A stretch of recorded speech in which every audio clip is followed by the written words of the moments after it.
We actually don't know, Yeah. or we know that this has got to change. We're not actually totally sure of the solution, but we know that God's going to give us wisdom. We want them to know that we are dependent on the Lord for what we're doing. And so we're always sowing that.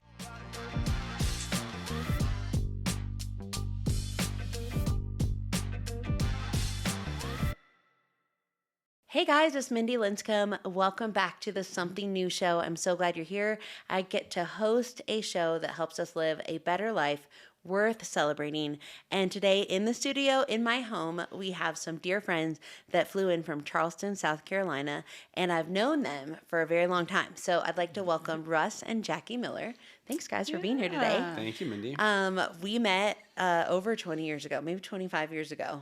Yeah. And we were in college together, and it was a really fun stage of life. None of us were married, not even dating. That's right. And you guys got to see mine and Jordan's love, become a thing after being friends forever. You got to see our relationship blossom. Yeah. And then I'm proud to say that your relationship blossomed the night of our wedding, and you guys chose to go from friendship to dating, and very soon after married as well. Yeah. So we're both celebrating 20 years, which is incredible. And I'm just glad to have you guys here, because I think a lot of people that listen and like to hang out with us online are working parents. They have 5 children, you guys, 5, and they're all at home still, and just crazy years. And so I think just today we want to talk about a few things, because you guys are experiencing the tail end of a sabbatical. You've had a lot of time to process over these weeks, and so you're probably just ready to talk, because you guys are professional communicators. But why don't I start with just asking you to tell us what you currently do and how you've both worked this whole time as parents? Yeah, so I'm a pastor of a church in Charleston, South Carolina, and it's the church I grew up in.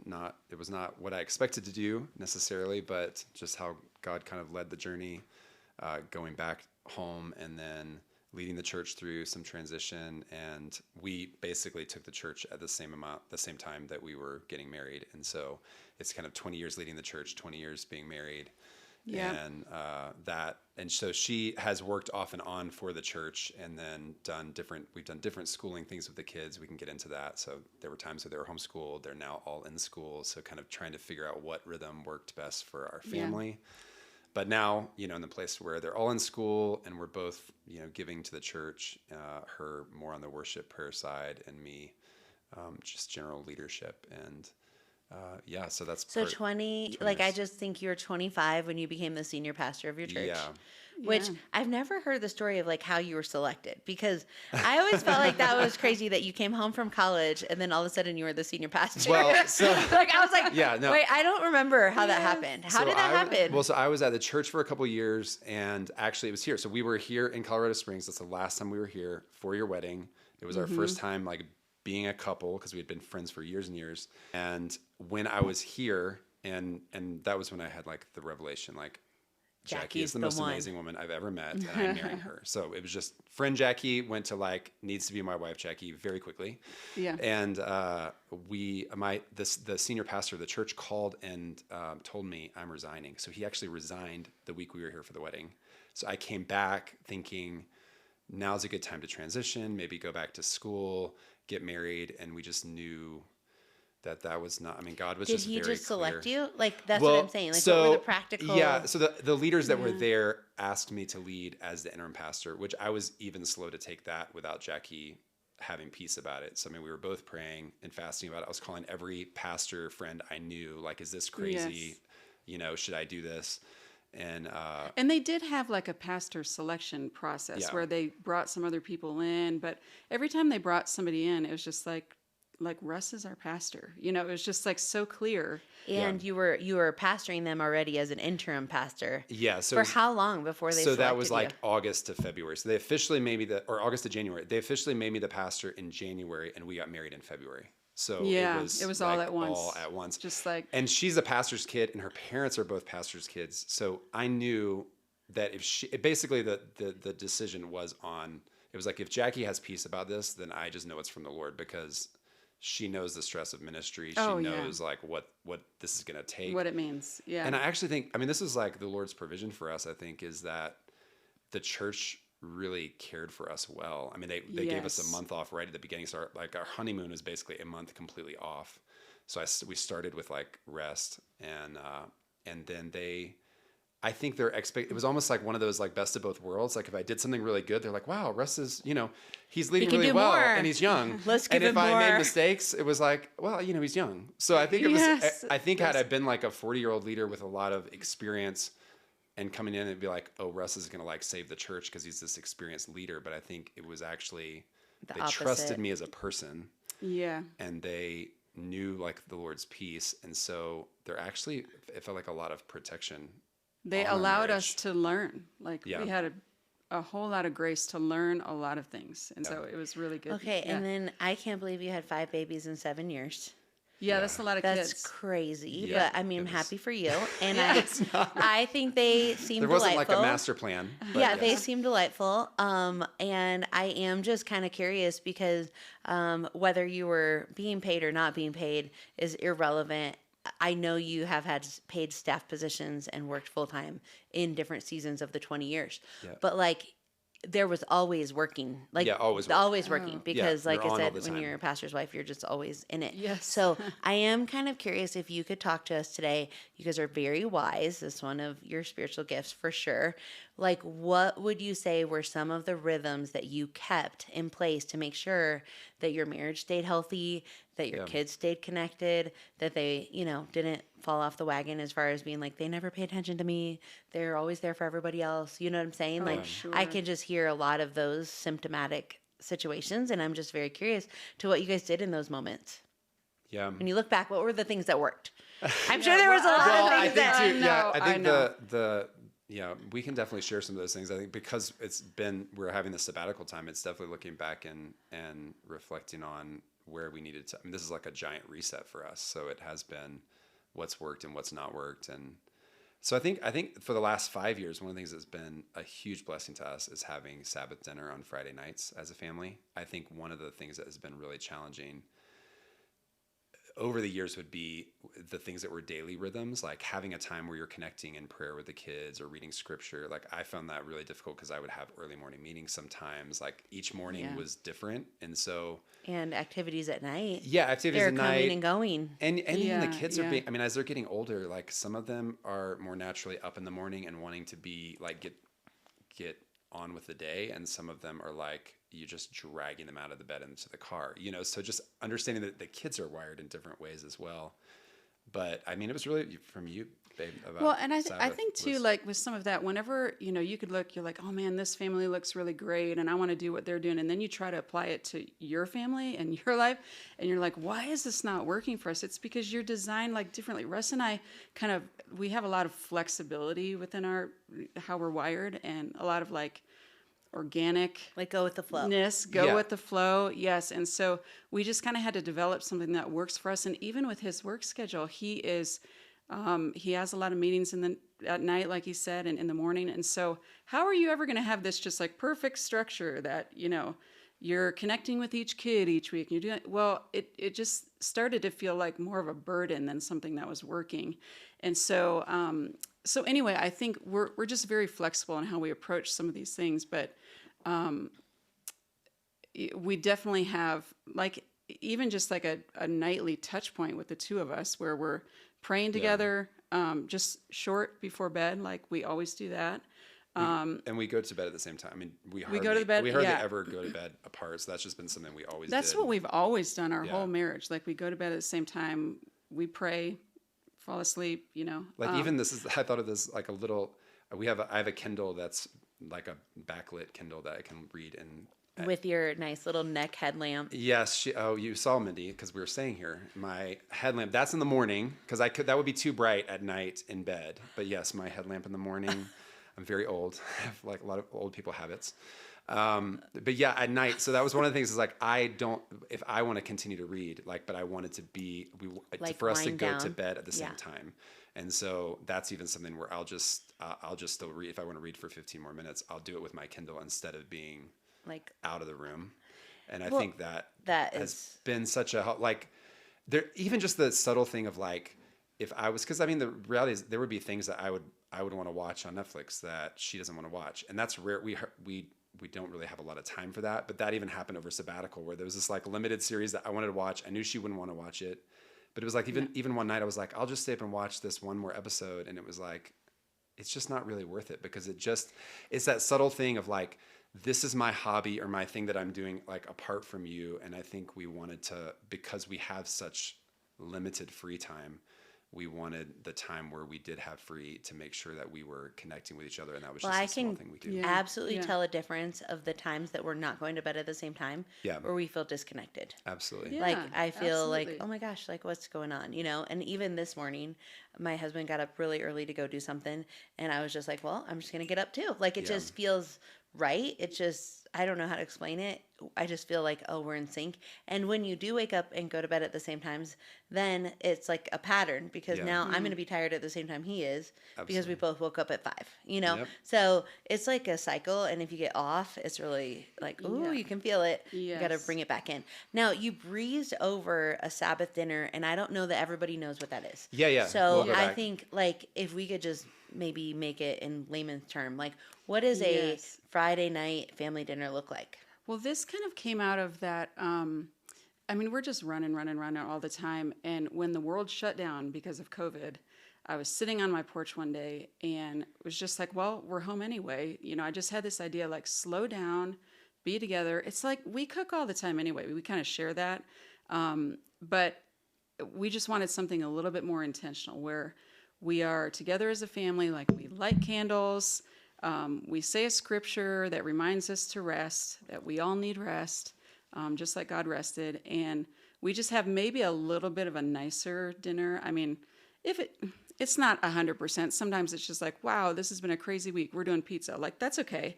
But it's at least a time where we're coming together and we're sharing with one another. I mean, we started doing this when the kids were a little bit younger. So, you know, it's crazy sometimes too. It's not always this like. Oh, I can see my kids playing with a fire right now. Yeah, like right. Candles. Or our youngest just getting up from the table, and it's like the continual like won't sit down. You have to stay seated. Yes, 100%. So it's definitely not. I think whenever you describe these things to people, it always sounds more glamorous and more spiritual than it actually is. So it feels very real life, like you're managing a lot of chaos. Yes, you're managing chaos. But I think one of the things she did was she like laminated these scripture cards. So there's like these 6 or 7 scriptures that we read, and the kids just divide them up. So that was like really simple, because a lot of times going into it, like you're just trying to get the food ready and sit down. And if I was like having to mentally prepare something to like communicate to them, just even them knowing, hey, we all read scripture, so everybody's reading it, but they're just passing them out. Do you by chance know the 6 scriptures that you laminated? Oh yeah, we could put them in the notes. The chat, but I was just saying, really quick. I can't remember. Like Matthew 11 was one of them. You know, come to me, all you are weary, and I will give you rest. They're all about rest. Yeah, they're all about rest. They're all about Sabbath. Yeah. Yeah, let's definitely put those in the meeting or in the podcast notes. Listen, our kids could probably rattle them off, but we're like old. Exactly. So they know them word for word. But I mean, that's a very practical approach. Instead of like, oh, let's look it up every time. It's just like right there. Looking for the perfect vacation spot to disconnect from everything, put your feet in the softest sand, and enjoy a fresh, renovated 2-bedroom, 2.5-bath townhouse right on the beach in my favorite place in the world? Well, 30A is situated in the panhandle of Florida, and I'd love for you to check out Something Blue 30A on Instagram and make it the perfect place for your next vacation. Well, those things, so like some different elements would be lighting a candle, having like what you said about food. We want them to be able to delight. We want them to know this is a moment where we're resting. We don't have our phones. The Lord has given us this rest, and we want to participate in this rest that He's provided for us. We are in covenant with Him forever. Like we're a covenant family. We're His forever. Like it's just that reminder of like this is forever. We also want them to have like moments of delight. So I think what she's saying with food is like a nicer meal, or even like where if we were going to have dessert, we would normally say like you just need this like smaller bowl of ice cream, but like on Sabbath night it's like double it up, whatever. Yes. Like we can have double dessert. It's like yes, joyful. You can. So they love it. Oh, my kids to just have dessert would be delighting. That's right. So that's like we just don't do dessert. Oh, I mean, we do for birthdays. But like, or if we have a special occasion. Well, we need more sugar than you, so we do. They double dessert, and we just want them to know, like when they have that, to then connected to something. So like, why do we get to do this? Like, we get to do this because the Lord has provided for us in this. We just want to point to him and have them connect the heart of God with delighting. Like he loves to give us good gifts. He loves to give us rest. He loves to, just remind us of his faithfulness. And so I think those little things like scripture, candle, good meal, we're talking about the week, we take communion together. So that would be the one thing that we do together. And then we haven't done this every week, but it has been powerful, is praying blessing over them. So even just going around the room, and that does give us a moment to pray something specific. And it's kind of this is what I found is really powerful about prayer, is praying for our kids. Because I definitely think our best parenting is praying, but like when they hear our prayers, is that we can pray, like praying over them is a form of casting vision. Like I'm praying for them and we're calling out. Like we have a daughter who reminds us of you, because she's like passionate and she's a go-getter, and we think of her as like she's going to change the world, and she's like Mindy, and we even pray for her spouse with Jordan in mind. We're like, what? The Lord has prepared, is preparing for her a Jordan who's just like so steady. And then we're praying, like even the Lord given us the word passion, because she's passionate. And so like, we're thanking the Lord for that passion. Like, thank you for putting that passion, that zeal. Thank you that she loves her friends and she always wants to advocate for them. And so like you're praying blessing, but the blessing is like calling out things in them. Or if there is we'd want to be careful how we do this, but if there's something that we're working on, like they're working on patience, they're working on being less angry. Like we're trying to pray that in a positive way so that they hear, we're not trusting that just because we have this like new parenting technique, or we've adjusted this rhythm as a family, that's just going to fix everything. Like we're really calling out to God for help in all these parenting. So I think like that, praying blessing over them, but that goes into kind of other things of like inviting our kids into seeing, whether it be the areas that we've failed, because that was another thing that really came to mind, of rhythms of just apologizing, very like repenting to our kids. Like, I'm sorry, I got angry there. That is not how I want to respond. Please forgive me. So that, that's been huge for us. And then being able to tell our kids, like, here's what we're praying about. Here's that we actually don't have a good solution for this. We just know that it's not bringing life to our family, or how you're responding in these situations not bringing life. So instead of trying to be something you're not, or overcompensate for your lack of knowing, you're just being very transparent. Yeah, like we actually don't know, or we know that this has got to change. We're not actually totally sure of the solution, but we know that God's going to give us wisdom. So I think those little tiny things that like you can even just forget that you're doing, but I think it helps them see like that we want them to know that we are dependent on the Lord for what we're doing. And so we're always sowing that. Trying to model that. I have to say, like, just even hearing it, it's so much more attainable than doing this all the nights, or even a couple nights a week. Like, I'm thinking, let's just make it a goal to do 50 nights a year, right? Because there's 2 that are going to be like vacation or Christmas. I mean, even 48. Let's just say 48 times. If you did this 48 times a year, like, that does add up. And you can probably do it more quality if you just did it once a week.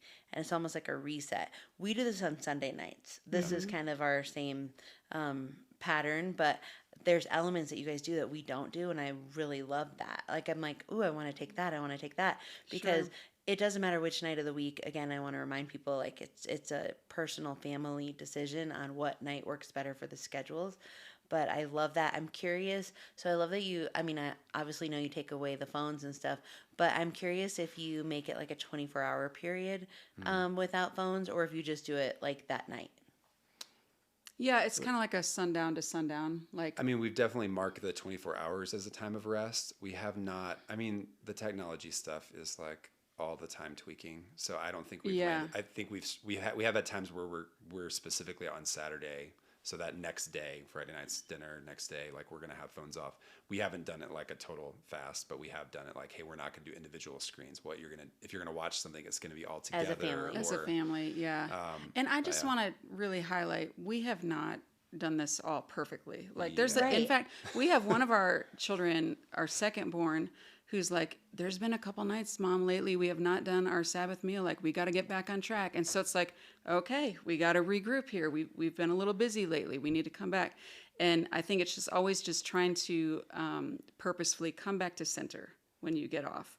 And so even on our Saturdays when we're just trying to rest and relax, maybe do something fun in the city or do something together, that doesn't always go perfectly. Sometimes you have a child that's really not doing well that day, or but you just kind of, the next week we're going to get up and we're going to try this again. And I think that actually you have to, I mean, the part of not, if you're used to doing a lot of individual things, they're with their friends, they're doing, and then you're all of a sudden together as a family for an extended period of time. I mean, sometimes that just brings out the worst in you. So it's like that, well, where you're like, I hate this. I think both of us having these big families, Yes. we understand those dynamics. Yeah. Absolutely. But so I think it's a constant. Then we're just trying to make a point where, like, the next day, there's been plenty of Saturdays where, like, we hated that day. Like, literally hated it. It didn't work.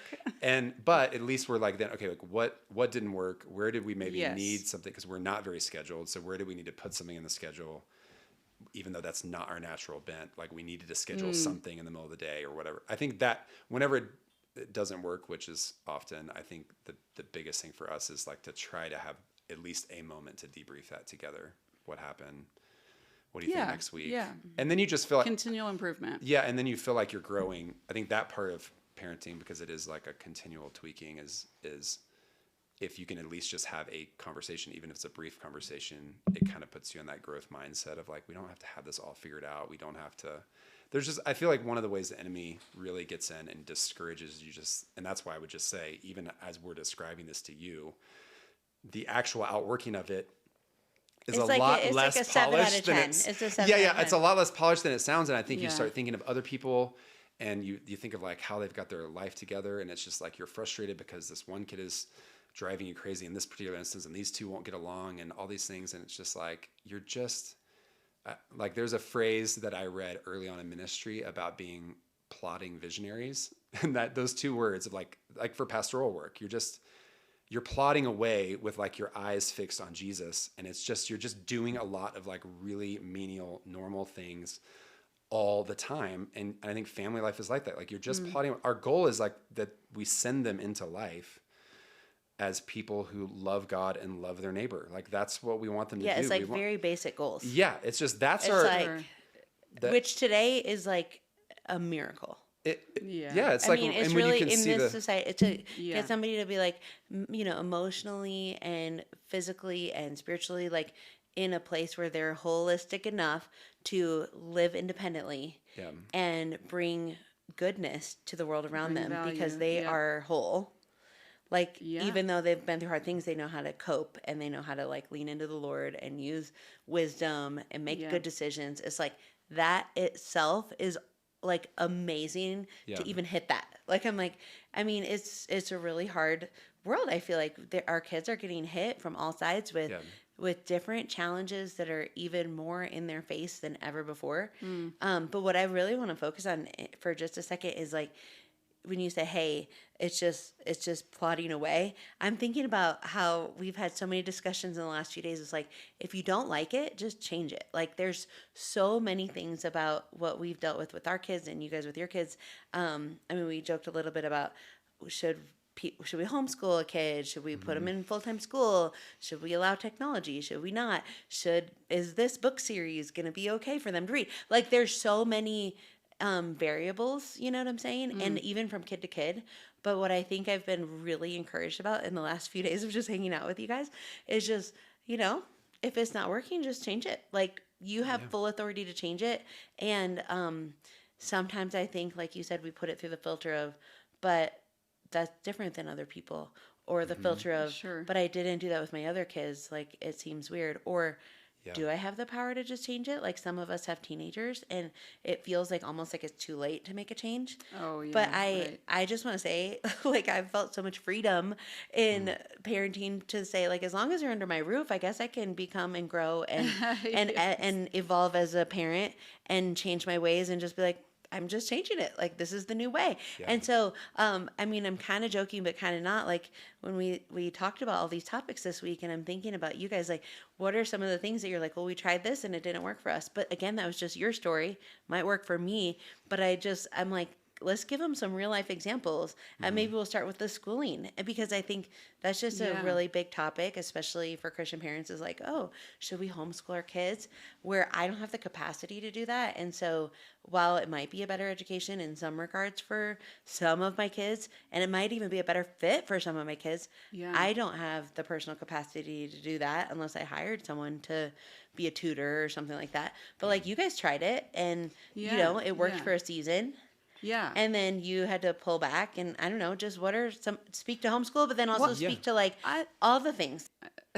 We've had some of them at school, some of them, I mean, we've almost done like a different thing every year to like try hybrid. to figure You've done it out. Like all the hybrids. Yes, we're just trying to figure it out. That's why I think it's really good to hear from you guys, because you've done both, and some people have only done one. Maybe speak to the pros and cons of why it worked in some seasons, but why it stopped working. Well, yeah, and I always, truthfully, in my own heart, I always wanted to be that person who just like chose something and it worked all the way through. And you stuck with it. And I never had to change anything. And then you kind of realize midway through, you're like, I'm kind of miserable.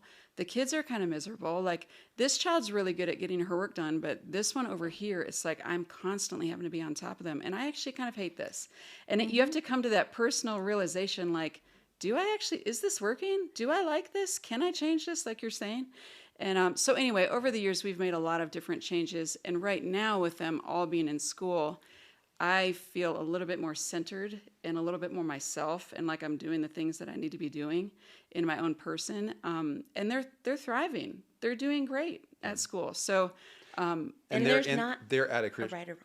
Like, no, I'm not saying there's a right or wrong in all these things. And like, you know, even with the video game topics, it's like there's not a right or wrong, but there is a right for you. There's a right or wrong for your kid.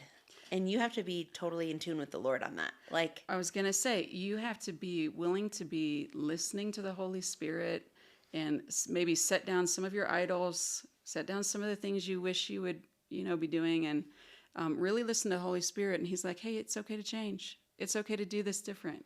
And I was going to say that even modeling that for the people that we lead and we work with is our kids are in a Christian school that's connected to our church. So they're like, I'm on the same campus as them.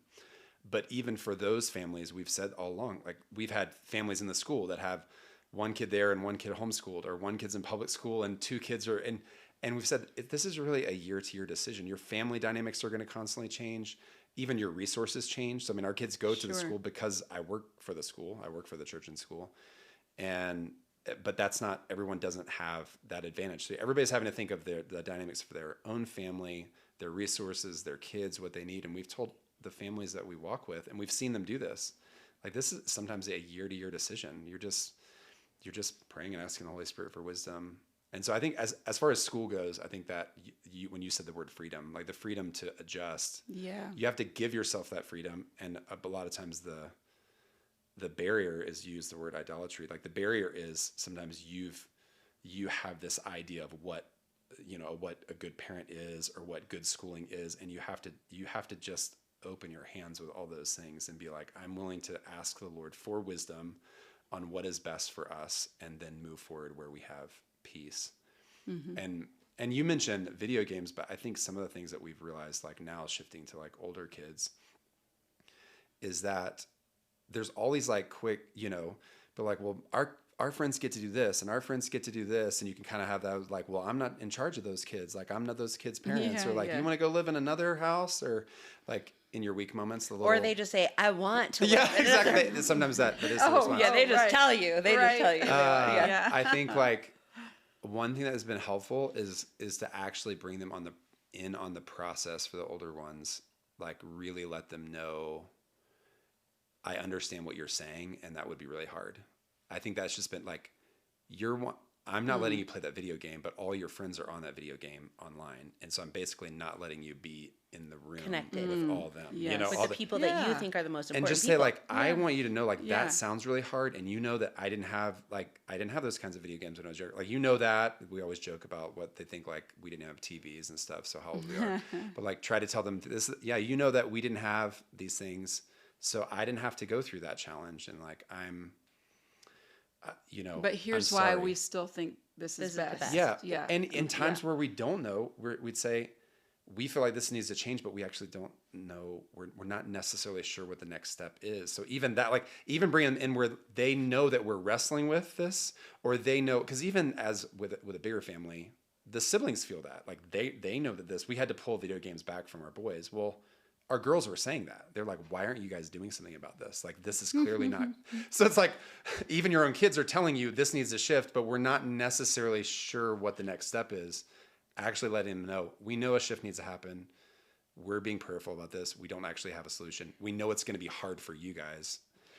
It's a tricky topic, that one too, because I oftentimes think the easier route, even when we know we need to make a change, is to let the kid, like, to give in to the kid to what they want. Oh yeah. And you could fill in the blank with whatever. Like, it could be hanging out with a friend you don't think that they should hang out with, the video game or an activity or whatever.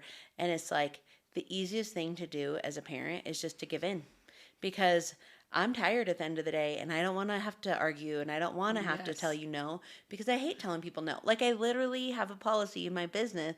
I don't want to ever tell a customer no. Like, we will try our best. There are times when we have to, but I'm just saying, we just try to minimize when we tell people no. We want to make people happy.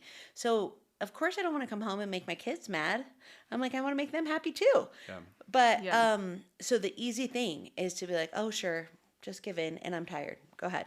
But like, when we remember that our most valuable resources are the children we're raising, I have to steward those decisions differently than just out of tiredness and just weak moments of just what's good for me. So that brings me into my next segue here, is when you guys wrap up this sabbatical in just a few days, and I know you've had a lot of time to think about it, just your life and where you're at, where you want to go in the next 20 years and all the things. I imagine that after 20 years of the work you've been doing, which is very selfless work, that there were tired times, like very tired times that I'm talking about, that, again, with parenting, were easy to give in, but you didn't. Maybe sometimes you did. But in general, you're trying to really do the right thing. But like, what were some signs that you're like, we might be on the verge of burnout? Like, what are those signs? Because I think that as people approach burnout, if we can catch some of those symptoms, we can kind of like address them, because most of us don't have the luxury of having a sabbatical.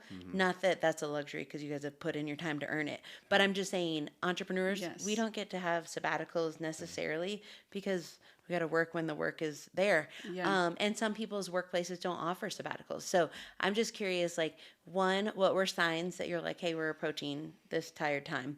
And then what do you recommend, after having all this time to reflect, people do to kind of recover a little bit so that they can stay in the game another 20 years? Yeah. Do you want to speak to that? Yeah, I think the burnout part, approaching burnout, for me, for sure, was anger, just low level anger. Like, little things are causing me to just, yell, to just be clearly like, oh, dad's angry, dad's in a bad mood. And I'm naturally a positive person. I'm naturally like a upbeat person. So that was like very counter my nature to be grumpy, irritable. Yeah. And it was, I mean, we were even talking about a story, earlier this morning about, we were on vacation. We get up to the mountains. One of our kids clogs the toilet. I'm unclogging this toilet, and like, it's just a disaster. It's like overflowing everywhere. I mean, it's like the nastiest.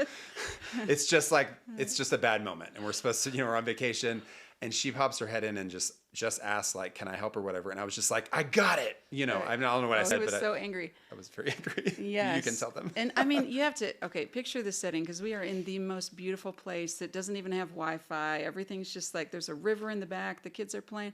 It's such a peaceful place. And he's losing his mind over something so small. And I had this moment where I was like, I had experienced this a little bit, but this was a moment, right? And I was like, this is not the person that I married. Like, Russ is a very amiable, friendly, happy person, joyful, connecting type of person. And I'm like, he is stuck right now in this mode. And of course, I knew some challenges that were going on at work that were maybe behind some of these feelings. But when you're the one fielding some of these emotions, you're like, I'm not putting up with this anymore. So I said, I think you need to get some help. I think you're really angry. I mean, we met at the kitchen. I still remember it. It's like one of those, things you never forget. It's like we're it's like at a the life kitchen. moment. Yeah, it was a life It moment. was.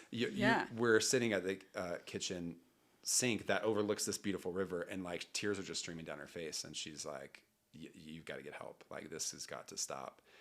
And I knew I needed like things needed to shift. And even that day, I remember recalling back like something, it was like the last thing I heard before I was turning off my phone and switching to vacation mode. And it was some person who was like disappointed that I hadn't shown up for them, or it was just one of those things where it was like, it was a mix. It was like, I probably could have done better, but it was also like a ridiculous expectation. Like it was a combination, one of those things where you just feel like no matter how much I give, it will never be enough. And there will always be these disappointment. And just realizing that I had just at that moment, like I had internalized that, and that had just been like stirring me for hours as I was driving. And so then the toilet clogs, and it's like, it pushes me over the edge. There's always a thing behind the thing. Yeah. So I think that's even like the putting the phone in the drawer, like in a normal day, would be realizing that it's not actually the big things in our life that we carry in work and in ministry. You're always going to have those. You're always going to have the ongoing stress that's going to be there. I found those things actually are less of the things that interrupt the day as much as it is like little annoying things. Like you get a text and you're like just annoyed about something, that something should have gone better and didn't, someone dropped the ball or something. And then that's playing in your mind. And then one of your kids does something foolish and you just respond. So for me, like responding in anger was like my number one sign. Yeah. So can I ask what kind of help you got? I mean, I think it's been preparing for the sabbatical was one of those things. Talking to other leaders about it. So I think trying to have a culture in the church of, I don't want to have like my personal life and then my like ministry life. So sharing with people that I'm walking with day to day, here's what I'm experiencing, just being honest about it. Vulnerable and honest. Yeah.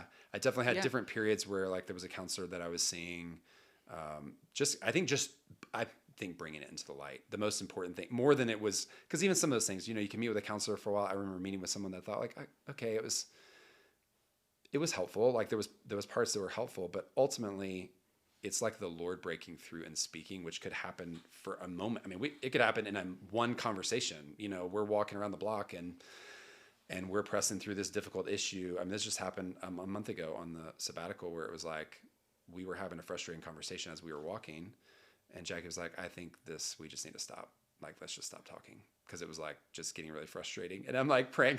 It's like getting worse. It's like, it's getting worse. You're supposed to talk it out, but it doesn't help. And I'm like praying under my breath, like, Lord, just please, like, can we just like, we just need a breakthrough moment. And like, we just pressed in a little bit further. And like 30 minutes later, it was like the thing that she just keeps trying to get me to see, I like got. And it was like, you just have this moment where it's like, okay, I feel like the Lord has like now giving me revelation about the thing that you're trying to get me to see, and it's like clicked for me. I think those could come in any kinds of environments. They could come with a counselor, they could come with a mentor or friend, they can come with your spouse. I would say the most important thing is that you are bringing it in the light. You're acknowledging what is there. Like, I am angry. I'm not in the right place. I need to slow down. Like, things have to shift. And that was like a long process, but I think acknowledging that it was real to as many people as I could that I knew would be honest with me back, and was the most important thing. Like, just bringing it to the light. I love that. Well, and I really look forward to all the things you're going to bring to the world from this like time that you have had to rest and regroup, because I think you have a lot to teach people about approaching burnout, pausing, reflecting, and then how to really step back, regroup, and I look forward to all the things that are on your heart to share in the years to come. Yeah. Both of you guys. Yeah, we're looking forward to that too. It'll be really cool. So if they want to hang out with you a little bit more, we'll tag you on Instagram in the show notes. Okay. And I'd love for you to share your scriptures on rest that you feel like your kids really have good memory on, and I just love that they're just like grounded in that once a week. At least we're trying. We're trying. Yeah. And for people listening, any final thoughts? It's like, hey, if this is you and you feel like I have another 20 years of doing the same career and I need to just remember this, what would you say?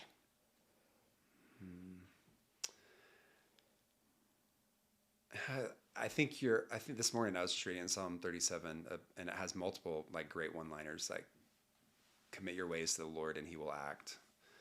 Delight yourself in him and he will give you the desires of your heart. I think in whatever thing that all these things we're talking about with parenting and life and the really challenging things is like, if we desire for those things to change, we desire for those things to shift, is like just knowing that we have a Father who wants that for us even more than we want it for ourselves. And so I think that like looking for continually putting yourself in a place of faith. So for us, the sabbatical, which I think, yes, we're so blessed by our church to have this time off, but even places where people might say, okay, we can't take the complete time off, but we're having a resetting moment. We're going to say no to things that we've been doing that are taking away a lot of our, we're having to expend a lot of energy and time, and we're just going to pull back, and we're going to have moments where we're going to intentionally reflect and rest. Is just like the Lord's delight is in giving you revelation in those areas where you're struggling. Like he wants that. It doesn't come right away, and it might not even come in the way that you expect, which is always the way he works, because he wants us to have faith. Yeah. It's like you're seeking him, and you're just giving this little like, Lord, I'm offering this place. And he just responds back to you in this overwhelming way. And I think that there's just that really basic principle of like, he wants that more for us than we even want it for ourselves. And you can probably say that even better than me. So I would a scripture that comes to my mind, and this is something that we say to the kids all the time, but because, when they'll fight or whatever, as much as it depends on you, live at peace with all people. Well, in order to live at peace with my husband, with you, with my sibling, whoever, I have to actually invite the Prince of Peace into that process. I have to become connected to him, because peace flows from Jesus. And so wherever I'm off and I'm not doing that, you could see where it starts to affect my life. And so really being intentional and taking the time with the Lord, but also to just model that to the kids. Like, we don't know what to do here, but we're inviting the Prince of Peace to help us with this situation. I think would be one of the main things I would say about how do we live this life of blessing to other people? How do we have this like incredible family? Whatever your goals are, you have to invite the Prince of Peace into that situation, because every life-giving thing flows from him. And so, it's a basic Christian answer, but it's the truth. I know. I always feel like we're saying like the most basic things, but it is actually, I feel like if anything we've done on the sabbatical is like posture ourselves in a place of faith, because the Lord can, in one moment, he can give you revelation about one of your kids that you're totally struggling with. And then you just start to see, this is a root here, or you see something in yourself or how you're anything. Like the Lord gives you those things, but you're putting yourself in a place where you are expectant for those places of revelation and insight from him. And then when you get it when you get those, it just builds your faith and confidence all the more of like, I can trust him with these areas of my life. I'm strengthened. So I think that has just been such a gift to us, is to see over the last few months how the Lord has, as we've just been curious, looking, open-handed, how the Lord has just spoken in all these specific ways. And it marks you. It changes the way that you see yourself and life. And so that's that. I mean, I think that people posturing themselves in that place of expectancy and faith is huge. Yeah. Awesome. Well, thank you for sharing, you guys. Yeah. We love and I'm so glad you're here on our show today. And thanks for coming out to Colorado to hang out with us for a few days. Yeah, we'll come again. I know. I hope so. I hope it doesn't take 20 years to get you back. Yeah, it won't. Okay. Awesome. Well, you guys, thanks for joining us today on the show. Again, we'll have more info in the show notes, and we look forward to seeing you next time on the Something New Show. Thanks for listening. Be sure to subscribe to the show, rate, review, and share with a friend. Also, follow The Something New Show on Instagram and Facebook. If you want a fuller experience, watch the show on YouTube to help you create a life worth celebrating.